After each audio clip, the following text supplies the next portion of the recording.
chega a desejar a nossa morte, né? E a gente fala, oh Jesus, né? Me leva. Você chega a desejar que você tire a nossa própria vida, né? E aqui Deus fala que se Ele teve compaixão de uma pequena árvore, por que Ele não vai ter compaixão das nossas vidas? Né? É uma fase, vai passar. Hoje eu acordei triste, meu coração amargurado. Eu falei, Jesus, não é possível que a gente venha sofrer dessa maneira, porque a gente quer que Deus trabalhe do nosso jeito, né? E a gente entrega tudo nas mãos de Deus, no outro dia a gente pega tudo de volta, né? E a gente quer resolver do nosso jeito, no nosso tempo. E nós temos que descansar no Senhor. Glória a Deus. Eu vou louvar aqui a Deus muito, porque assim é uma oração. Eu queria que a igreja orasse junto comigo através desse louvor. Glória a Deus. Aleluia. Então, Senhor, Deus. Aleluia.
mas sobre a tua palavra lançaremos a rede. Pode fechar a Bíblia? Pode. Apenas uma saudação. Nós conhecemos quem era Pedro. Sabemos que Pedro ele foi um dos presidentes das igrejas de Jerusalém.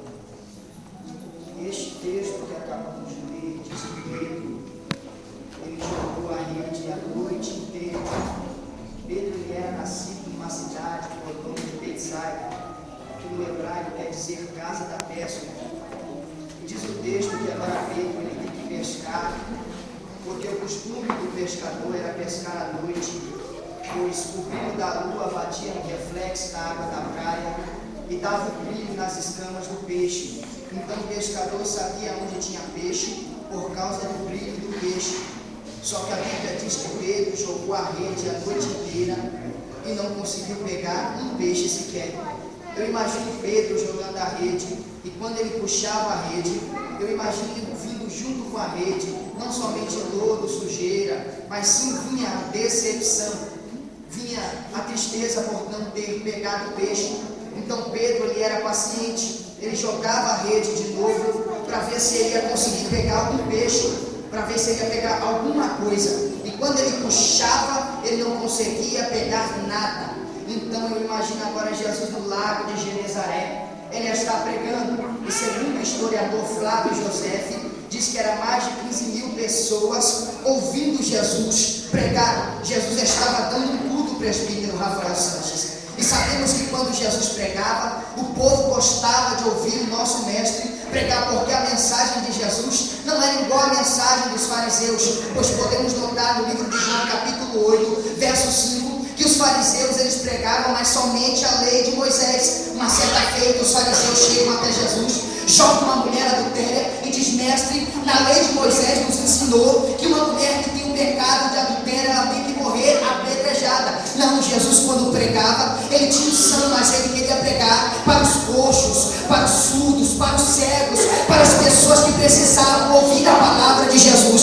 Você não entendeu? Agora Jesus ele olha para o barco de Pedro, e quando ele vê o barco de Pedro, Pedro está triste porque a noite inteira tentou pegar peixe e não conseguiu. Jogou a rede que vinha sobre a malha da rede de Pedro, era sujeira. Então Pedro está lavando a rede, porque o lodo pegava sobre a malha da rede, e a rede comia a malha da rede, ou seja, a malha ficava velha, ou seja, estourava, se rompia. Então Pedro está lavando. Só que a Bíblia diz no versículo 2 que Jesus viu o barco de Pedro. E se nós pegarmos o nosso dicionário Aurélio, nós vamos entender que ver é diferente de se aparecer. Eu vou repetir: o ver é diferente de se aparecer, porque você está trabalhando e não está percebendo que alguém está te enxergando. Agora, se aparecer, é uma pessoa que está se mostrando para o povo. Então, quando Jesus está terminando a sua mensagem, ele olha para o barco de Pedro, e agora ele vê dois barcos.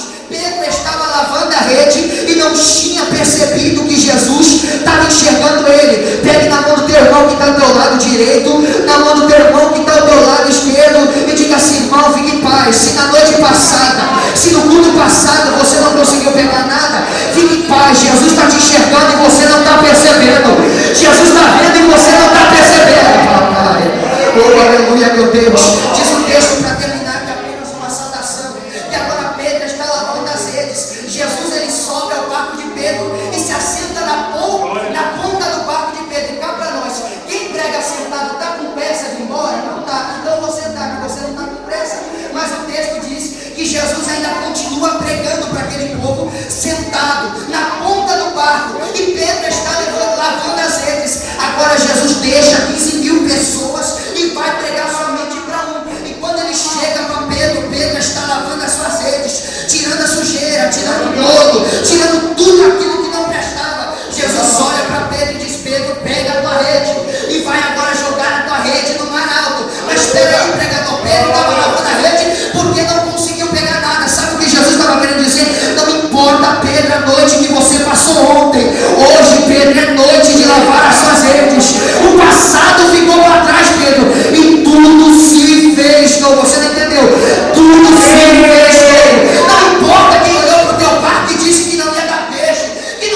Jesus entrou no teu barco e vai ter como efeito e vai começar a andar, a flutuar essa barca. Jesus, depois do culto, ele vai para o barco de... Depois do culto, Jesus vai para o barco de... E depois do culto, Jesus abençoou? Você não entendeu? Depois do culto, se prepara, vai ter coisa grande para você.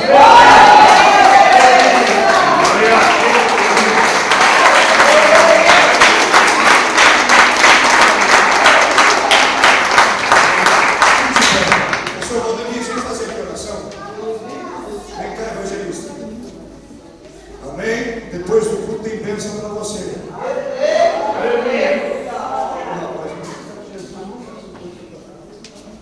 Glória a Deus. Estende as mãos para cá, igreja. Se coloca de pé mais uma vez. Vamos apresentar a vida do servo dele. Eu tenho a certeza que Deus já tem a palavra para mim e para você nesta noite. Amém, Senhor Jesus, meu Pai. Aqui está o teu filho, Senhor, diante da tua presença. Meu Pai, nós te pedimos que o Senhor possa vir trazer a palavra, não aquilo que a tua igreja quer ouvir, mas aquilo que o Senhor quer derramar sobre as nossas vidas nesta noite. Meu Pai, se for preciso repreender, que repreenda. Se for preciso ensinar, que ensine. Mas que seja feito, meu Pai, tão somente conforme o teu querer e a tua vontade. E você que crê, dê uma linda salva de palmas, em nome de Jesus.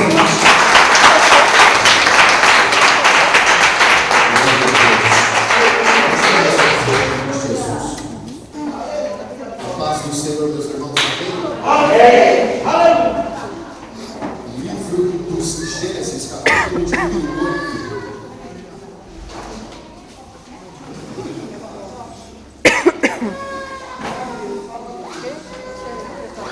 Gênesis 8. Estou feliz de estar aqui esta noite. Como a irmã do pastor André disse, cresceu mesmo, glória a Deus, pastor. Pastor André é um santo homem de Deus. Ele é nosso pressumente, são pessoas que a gente ama, pessoas que a gente não consegue esquecer. Corremos um tempo junto em um outro ministério. Estou feliz de vê-lo com o rebanho dele. Aqui está meu primo Vinícius, que mora aqui também no bairro. Eu disse que estaria trazendo a palavra de Deus aqui esta noite e pedi para que ele viesse aqui. O presbítero que me levou na minha casa quentinho, deu uma carona, glória a Deus. Olha para esse águia que está do seu lado, diga para ele: Deus te escolheu a dedo para estar aqui esta noite. Você poderia estar em qualquer outro lugar, mas Deus quis que você estivesse aqui esta noite, porque Ele tem uma palavra para a tua vida. Amém? Amém. Gênesis capítulo de número 8. E lembrou-se Deus de Noé e de todo o animal e de toda a res que com ele estava na arca. E Deus fez passar o vento sobre a terra e aquietaram-se as águas. Cerraram-se também as fontes do abismo e as janelas do céu, e a chuva dos céus deteve-se. E as águas tornaram-a sobre a terra continuamente. E, ao cabo de 150 dias, as águas minguaram, e a arca repousou no 7º mês, no dia 17 do mês, sobre os montes de Ararat. E foram as águas indo e minguando até o 10º mês. No 10º mês, no primeiro dia do mês, apareceram os cumes dos montes. E aconteceu que, ao cabo de 40 dias, abriu Noé a janela da arca que tinha feito. Pode fechar a sua Bíblia. Escute o que eu vou te dizer, por gentileza. Nesta noite eu quero falar sobre dispensação. Evangelista Alexandre, o que é dispensação? Dispensação significa um período em que Deus testa a obediência do homem na terra. Dispensação significa um período em que Deus testa a obediência do homem na terra. Toda a história da humanidade é dividida em 7 dispensações. Primeira dispensação da história história, inocência. Segunda dispensação da história da humanidade, consciência. Terceira dispensação da história da humanidade, governo humano. Quarta dispensação da história, governo patriarcal. Quinta dispensação da história, lei. Sexta dispensação da história, graça. E sétima dispensação, o milênio. A história da humanidade é dividida nessas 7 dispensações. Nestes períodos dispensacionalistas, Deus decidiu testar a obediência de alguns homens na terra. E a primeira dispensação da história da humanidade é a dispensação da inocência. Repitam após mim, por gentileza: inocência. Neste período dispensacionalista da história, a Bíblia Sagrada diz que Deus decide testar a obediência de um homem chamado Adão. Adão Shon, ou Adhan. Adão, ele foi o primeiro homem que Deus criou. Os sábios judeus dizem que quando Deus criou Adão da árvore do barro, que estava do pé da árvore do conhecimento do bem e do mal. Os sábios judeus dizem que esta árvore tinha 10 raízes, que são as 10 Shefiros, as 10 emanações de Deus. Quando Deus criou Adão, criou deste barro que estava ao pé da árvore do conhecimento do bem e do mal, e esta árvore tinha 10 raízes, 10 emanações de Deus. Isto fala de plenitude.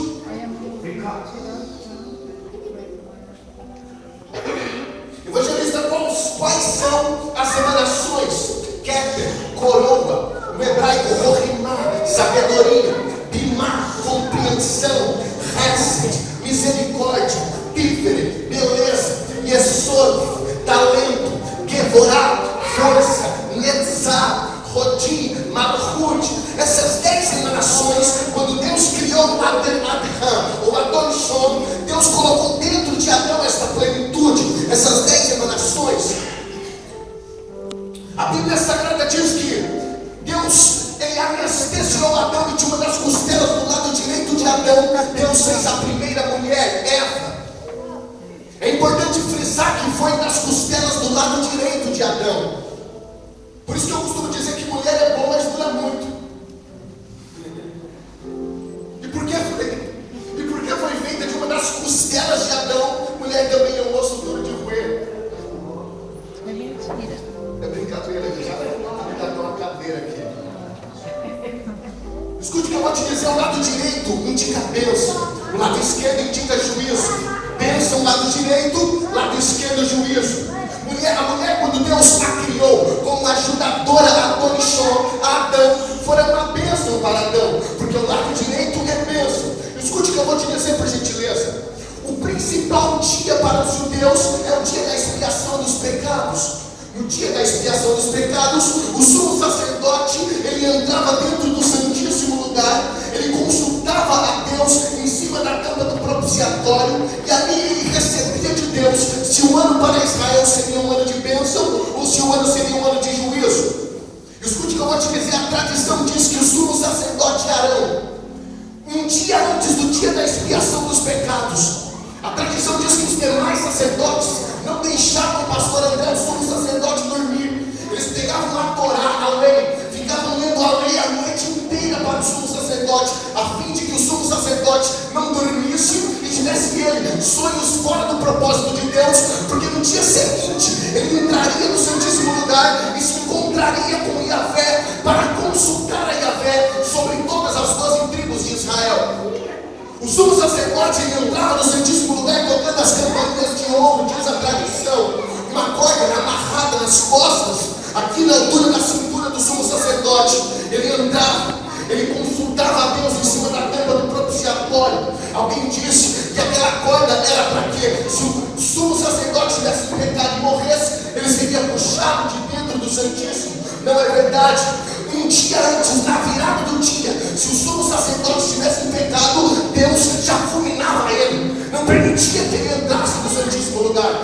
Aquela corda era porque o homem, ele entrava diante de Deus, olhando para a arca da aliança, de frente para a arca, consultava a Deus, ele aspergia o sangue ali em cima da tampa do propiciatório, e ele não podia dar as costas para Deus. Quando ele acabava de consultar a Deus, ele dava um toque na corda, o sacerdote que estava no santo lugar lugar, puxava a corda, ele saía de frente. Ele dava 7 passos olhando para a arca, porque o homem não pode consultar a Deus e dar as costas para Deus. Quando ele dava o 7º passo, as costas dele tocavam no véu, ele saía, entrava no lugar santo, passava pelo candelabro de ouro, pela mesa dos pães, pelo altar de incenso, saía no pátio do tabernáculo, passava pelo lavatório, pelo altar de holocausto, passava pela porta, e as 12 tribos estavam esperando o sumo sacerdote no arraial. E se o sumo sacerdote saísse com a mão esquerda na altura do olho e a mão direita acima da cabeça, significava, pela tradição, que tinha bênçãos o ano inteiro para Israel. Agora, se ele saísse com a mão direita na altura do olho e a mão esquerda em cima da cabeça, era um ano de juízo de Deus. Lado direito bênção, lado esquerdo juízo. E o sumo sacerdote, ele recitava uma brachô, uma bênção. Se quando fosse de bênção, ele dizia: Yeva Relefe, Adonai Veish Melecha, Yai Adonai Barahelecha, Barrevonecha, Misa Adonai Barahelecha, Venasevlecha Shalom. Que o Senhor te abençoe e te guarde. Que o Senhor faça resplandecer o seu rosto sobre ti, e dê ele misericórdia de ti. Que o Senhor levante sobre ti o teu rosto e te dê a paz.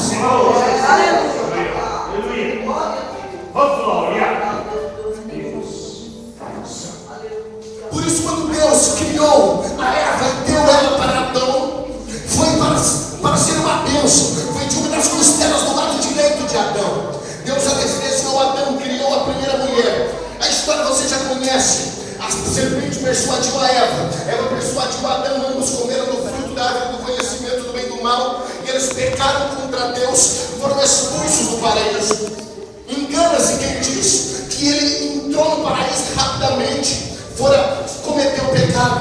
Os sábios de Deus dizem que eles demoraram 12.000 anos para pecar. 12.000 anos viveram Adão e Eva dentro do paraíso sem pecado. Por isso que a idade de 12 anos é a cerimônia do Bar Mitzvah de um judeu. Se for o caso da mulher, Bat Mitzvah, filha do mandamento ou filho do mandamento. Com 12 anos de idade, troca-se a dispensação. O menino sai da dispensação da inocência e agora ele passa para a dispensação da consciência. A segunda dispensação da história. A segunda dispensação da história da humanidade é a dispensação da consciência. Repitam, apóstolo, por favor: consciência. Consciência. Neste período dispensacionalista, Deus decide testar a obediência de 2 irmãos, Abel e Caim. O nome Abel significa filho, Caim, adquirir. Abel ele era um pastor de ovelhas, Caim era um lavrador. O historiador diz que existia uma disputa entre a lavoura e o rebanho. Os irmãos disputavam quem dava mais lucro naquela época. E a história bíblica diz que Abel ele entregou uma oferta, uma oferta a Yahvé, um sacrifício. Ele pegou o seu melhor animal, picou o animal, colocou no altar e queimou em holocausto a Yahvé. A Bíblia diz que Deus recebeu o sacrifício de Abel. Caim, ele pegou as suas primícias, pegou as primícias de sua lavoura, entregou o que ele tinha de melhor para Deus. Mas a Bíblia diz que Deus recusou a oferta, a oferta de Caim. Por que Deus recusou a oferta de Caim se ele entregou as suas primícias? Porque Deus não recebe sacrifício ou oferta de pessoas com motivações erradas. A motivação de Caim era uma motivação movida pela inveja. Ele não entregou por amor a Deus. Ele teve inveja do seu irmão e quis imitar o seu irmão. Entregou uma oferta de inveja diante de Deus. Deus recusa aquela oferta. Ele, por este sentimento, decide matar o seu irmão. Torna-se o primeiro homicida da terra. Ele recebeu de Deus um sinal, um sinal esse que faria com que ele fosse uma pessoa fugitiva e errante. A expressão fugitiva e errante significa uma pessoa sem perspectiva de vida, uma pessoa sem propósitos, uma pessoa que não sonha. E aonde ele fosse, ninguém poderia matá-lo. Ele buscaria a morte fugiria dele. Ele se tornou um nômade na cidade de norte. A terceira dispensação da história é a dispensação do governo patriarcal. Repitam, apóstolo, por gentileza: governo patriarcal. Governo patriarcal.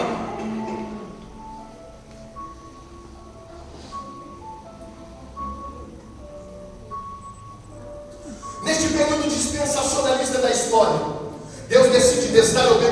um homem chamado Noé. O nome Noé significa Deus trouxe consolo ou consolará. Noé, ele fora o 10º patriarca antediluviano. A Bíblia diz que Noé foi um pregador nos seus dias. Ele era um pregador nos seus dias. A Bíblia diz que ele andava com Deus, assim como seus antepassados também andavam com Deus.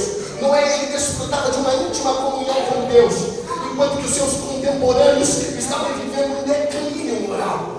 A Bíblia diz que Noé pregou durante 120 anos, irmã, a mesma mensagem, a mensagem do arrependimento. Ele pregava para as pessoas: arrependam-se, Deus vai destruir a humanidade, Deus me mandou construir uma arca, quem estiver fora desta arca vai morrer. Ele pregou durante 120 anos este sermão, mas ninguém escutou as palavras do pastor Noé, não.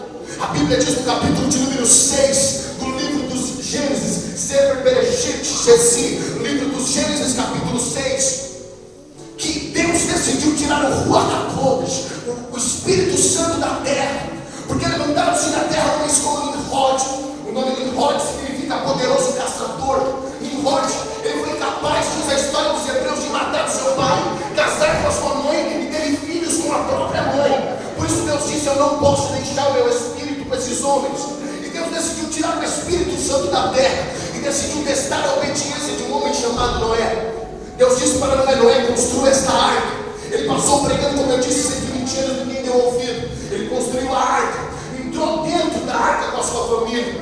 A chuva foi tão violenta que no capítulo de número 7 do livro dos Gênesis, a Bíblia diz que todas as comportas dos céus foram abertas. Durante 40 dias e 40 noites, 110 dias, a Bíblia diz que a porta do grande abismo foi aberta, totalizando então 150 dias de águas. Toda atenção agora é pouca. Totalizando 150 dias de águas. Passados 74 dias, a Bíblia diz que as águas do dilúvio começou a diminuir, totalizando 224 dias. Noé dentro da arca com a família dele. 40 dias depois, Noé solta um corvo. 7 dias mais tarde, a Bíblia diz que Noé solta uma pomba. Esse corvo, a Bíblia diz que ele foi encontrando lugar para pousar os pés. Ele não voltou para a arca, porque ele encontrou o corpo de animais que não estavam em decomposição, boiando nas águas do dilúvio. Agora Noé solta uma pomba pela primeira vez, totalizando 371 dias. Noé dentro da arca. Passa mais 7 dias, Noé solta a mesma pomba pela segunda vez. Mais 7 dias, Noé solta novamente esta pomba. A segunda vez a pomba volta com um ramo de oliveira no bico. A terceira vez a pomba vai e não volta mais.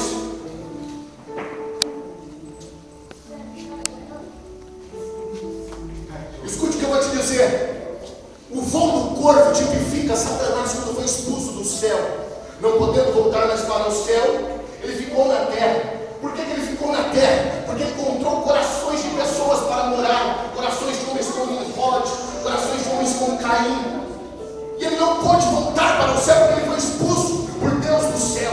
O primeiro voo da pomba tipifica o voo que Adonai, Elohim, Hashem, o Senhor eterno, abandonava o seu mais alto e sublime trono. Ele descia no jardim do Éden todos os dias para se relacionar, para ter intimidade com Adão. A Bíblia diz que todas as vezes no virar da tarde Deus ia e tinha relacionamentos com Adão no jardim do Éden. Isso tipifica a primeira pomba que veio. Só que quando Adão pecou, Deus não pôde continuar descendo lá para se relacionar com ele. A pomba, não encontrando lugar, voltou para a arca. Noé estende a mão e traz ela para a arca de novo. O segundo voo da pomba tipifica o nosso Yeshua de Nazaré, Jesus de Nazaré, André, que também abandonou o céu de glória mais alto e sublime trono. Passou 33 anos aqui na terra, pregando, ganhando almas. Foi morto, crucificado, ressuscitou ao terceiro dia, subiu aos céus. Interessante dizer que a pomba trazia um ramo de oliveira no bico. Isso fala de Getsemane, prensa do óleo da oliveira. O terceiro voo da pomba, a Bíblia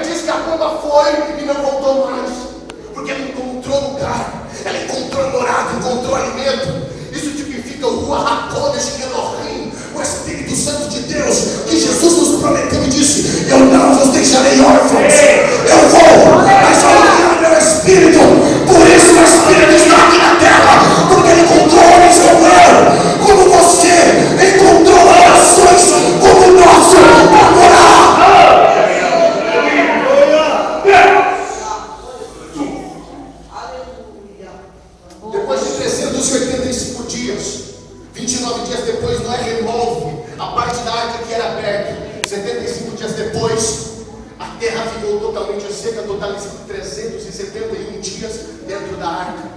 1 ano e 6 dias dentro da arca.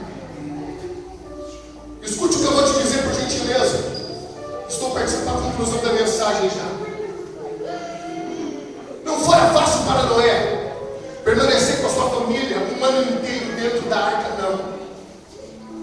O trabalho dentro da arca era pesado. Eles dividiam tarefas dentro da arca.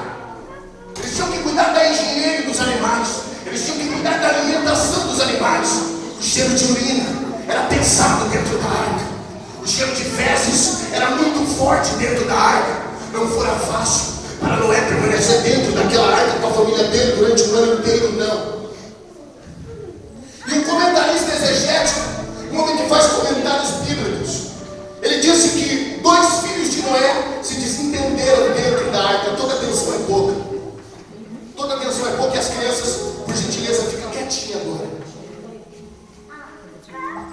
Este comentarista disse que 2 dos filhos de Noé se desentenderam dentro da arca. Ouçam-me. Esses 2 filhos de Noé se agrediram, presbítero, dentro da arca. Noé, o patriarca, pastor André, entra no meio dos seus 2 filhos, separa um para a direita, o outro para a esquerda. Esses 2 filhos que estavam trocando porradas dentro da arca, o historiador diz que um dos filhos foi para o seu compartimento de descanso, foi para o seu quarto. O outro filho, o agressor, ele subiu as escadarias da arca e ele foi para o único lugar da arca que era aberto. Quando este jovem subiu as escadarias, igreja, e ele olhou para fora da arca, ele viu corpo de pessoas, corpo de animais, que estavam boiando em fase de decomposição das águas do dilúvio. Quando ele olhou para fora da arca, ele viu as pessoas que morreram nas águas do dilúvio. E o Espírito Santo de Deus visitou aquele jovem e disse para ele: olhe para fora da arca. Olhe lá para fora da arca. O que você está vendo lá fora da arca? E ele disse: eu estou vendo a morte fora da arca. E ele disse: então volta, vai lá e faça as pazes com o seu irmão, peça perdão para o seu irmão. Ele desceu as escadarias, ele foi até o quarto do irmão dele, abraçou o irmão dele, pediu perdão para o irmão dele. Após pedir perdão, ele foi para o quarto dele, para o compartimento dele de descanso. Ele dobrou os joelhos e ele disse: Adonai, muito obrigado porque o Senhor me guardou dentro da arca. Eu sei, Pai, que está difícil. Eu fiz uma oração parecida com essa. Eu sei, Deus, que está difícil permanecer tanto tempo nesta arca. Eu sei que não é fácil permanecer aqui, mas quando eu olhei para fora da arca, eu vi a morte. Deus, muito obrigado, porque o Senhor me guardou dentro da arca. O Senhor me guardou dentro da arca.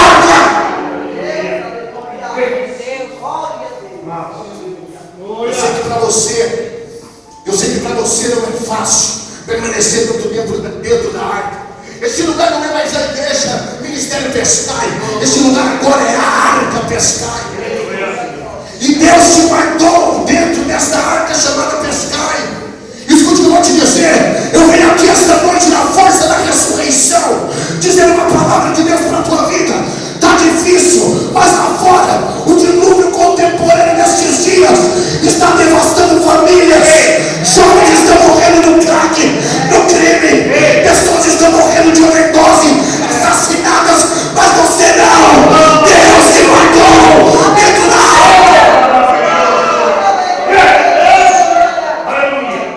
Muitas moças estão engravidando, contraindo HIV, mas sua filha não. Sua filha, Deus guardou dentro da arca. A cada 4 horas morre um jovem na cidade de São Paulo, mas o seu filho não. O seu filho é pastor de igreja, o seu marido não. Deus guardou a tua família.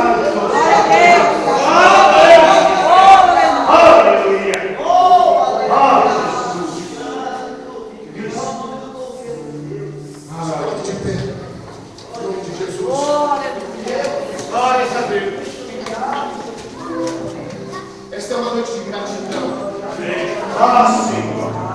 Esta é uma noite de gratidão.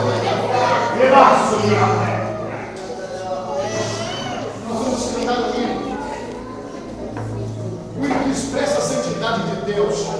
Porque quando Deus deu para Moisés para ensinar e adorar, quando Deus deu a lei para Moisés, a palavra Torá significa instruir.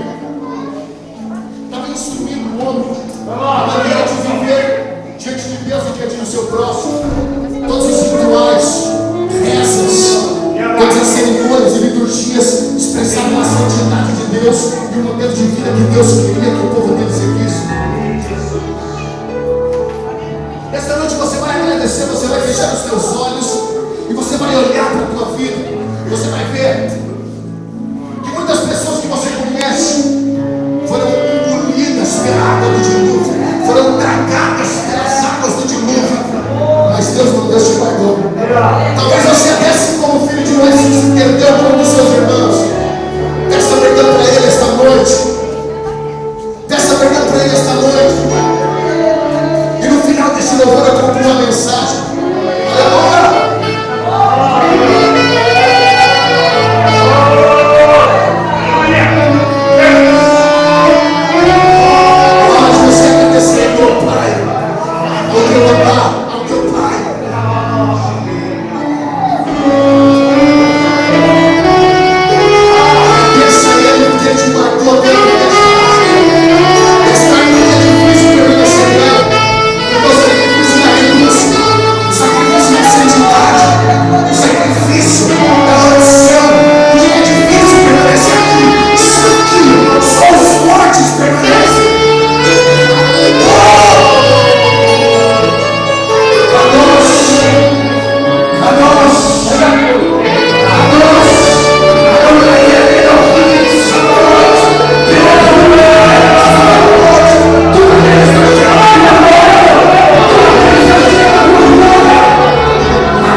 Deus mostrou para Noé o arco-íris.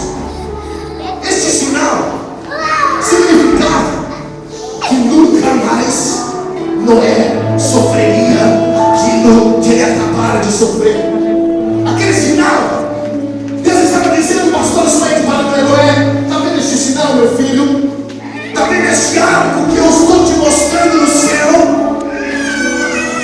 Eu estou te dizendo, Noé, que eu me lembrei de você dentro da arca.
Glória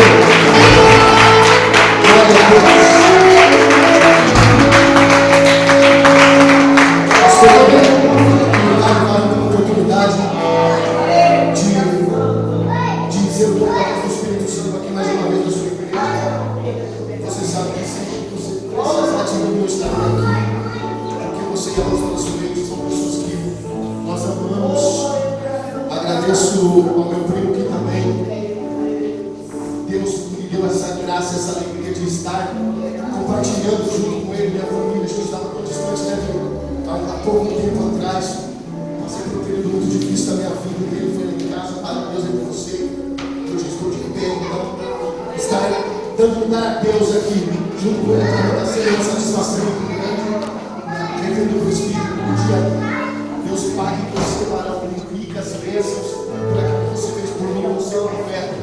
Eu te digo em nome de Jesus na tua vida, que Deus vai te exaltar sobre esta terra. Em nome de Jesus, o Deus perante cuja face eu estou, Ele vai te usar, porque você renunciou tudo que o mundo oferece para servir a Deus, e você será um grande nome diante de Deus. Amém? Aplauda a Jesus. André, obrigado.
Eis aí o seu povo.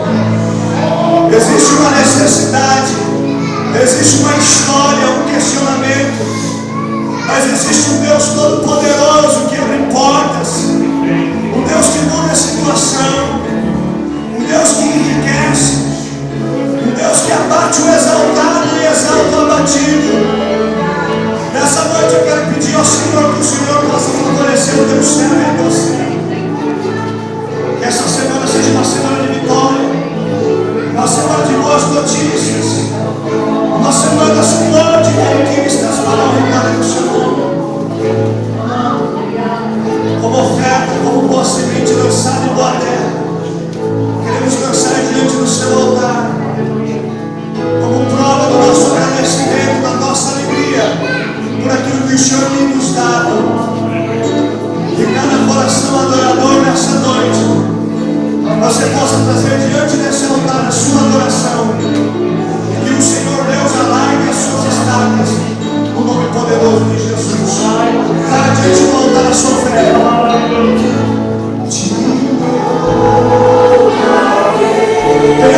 ação do Espírito Santo esteja com todos. Nos digam. Amém.